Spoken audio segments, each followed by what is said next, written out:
Tensions are rising between police and those Occupy Wall Street demonstrators.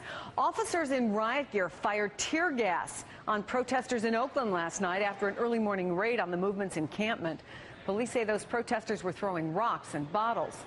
In Atlanta, police stormed a downtown park overnight. They arrested dozens of protesters there, even dragging some of them out.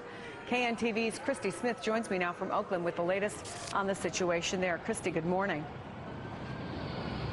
Good morning to you, Chris. Well, I can tell you there are at least a dozen protesters still out here this morning. Some of them spent the night and actually were arrested yesterday and came right back out here. But they have no access to City Hall or Franco Gawa Plaza in front of City Hall where they were camped out because police barricades are up this morning.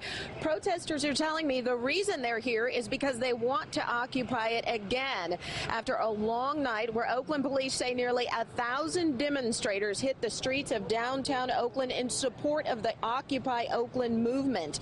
Police say the crowd was ordered to disperse, but they didn't. They say officers were hit with paint, rocks, and bottles, other objects. Police ended up firing 5 cans of tear gas into the crowd.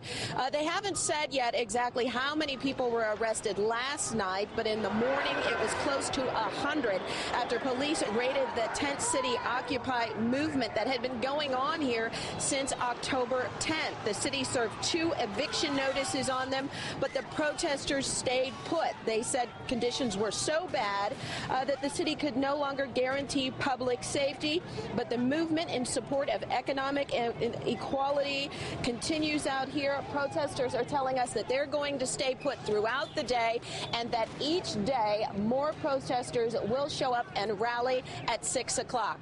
So that's what we have from here reporting live in Oakland. I'm Christy Smith. Chris, back to you. Christy, thank you so much. We were there as police arrested dozens of Occupy Atlanta protesters. Right now, we're in a local courtroom as the first of many go before a judge. Good afternoon. I'm Carol Sparge. Atlanta's Woodruff Park is now closed. Police cleared out Occupy Atlanta demonstrators overnight and made more than 50 arrests. Here's the latest. Right now, dozens of those arrested are waiting to go in front of a local judge. Mayor Kasim Reed told us the arrests overnight took about 45 minutes and were peaceful. Occupy Atlanta organizers just told us they are now looking for another place to occupy. Channel 2, Sophia Choi is live at Atlanta Municipal Court, where many of those arrested are still waiting to get out of jail. Sophia?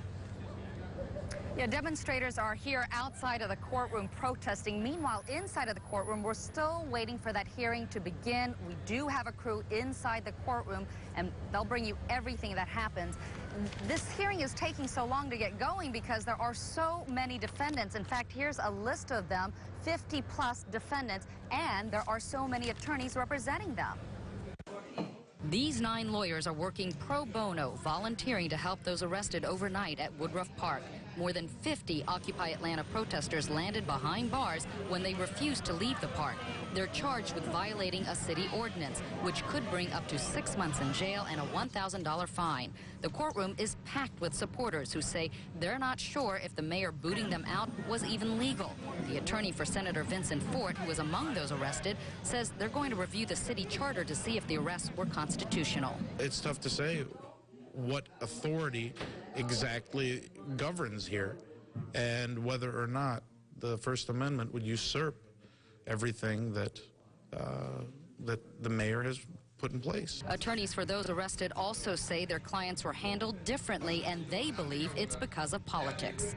Typically, you would see people able to bond out immediately. So that's what makes this unusual, is that they were not able to bond out. It's politics. This is politics. I think the way it's being handled, it's all political, and unfortunately, these young people who've been organizing consistently and peacefully are now thrown into a political process. And now a legal process as well. In fact, we just got word that the hearing has just begun. Again, we do have a crew inside to bring you all of the details.